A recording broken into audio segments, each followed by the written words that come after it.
conditions and of course the heat. So yeah, but what's coming in is what usually what firefighters like, and that's moist conditions. That's when there's a lot of added humidity. Believe it or not, they do appreciate that. Fires don't appreciate that, but the firefighters do. And let me tell you something, it's bad enough we have the heat, but now we're going to add in humidity to the work. So yeah, so we do have some more elements coming in just when you thought it was safe to go outside again. 107 degrees, Henderson.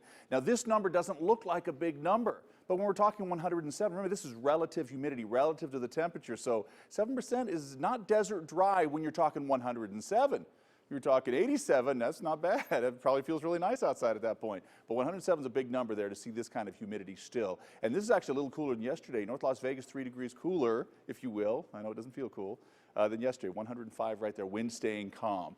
So the setup is this. We look pretty good across the valley, but you know this time of year is about when we start to see that moisture bubble up quite a bit. And why is that? This is what I was talking about earlier. These aren't monsoons. These might just be some little storms here and there, just a little pathway of some rain as well.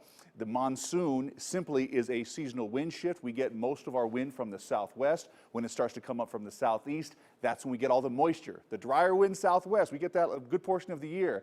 But during these couple months, we start to get it from the southeast, and that's some sticky stuff, and that's what's coming in at this point. So we might even see that as early as next week. We'll slowly feel it. It never just hits us all in one day, but then those thunderstorms might. That's what happens. We just start to go bam, and then all of a sudden you see clouds over the mountains and it gets messy. But overnight lows tend to stay up as well when we start to have even stickier conditions. It kind of locks in the temperatures, but for now we're relatively dry, considering not desert dry, but you know, certainly drier than what we normally get for the summer monsoon. Temperatures not impressively high, but not low either. So at least they've dropped in quite a few locations, but they're back up again for the weekend. High pressure builds in strong, and you can see by Monday, 113 is a big number, but I've turned down the numbers for next week to reflect the trend of more humidity. And that will still make 105 feel like, 108 or 110. So either way, it looks like a cool down, and in some areas it might be, but the areas that actually get to see moisture, we might even throw in a few thunderstorms as well. We'll see how it all pans out. Back to you, Steve.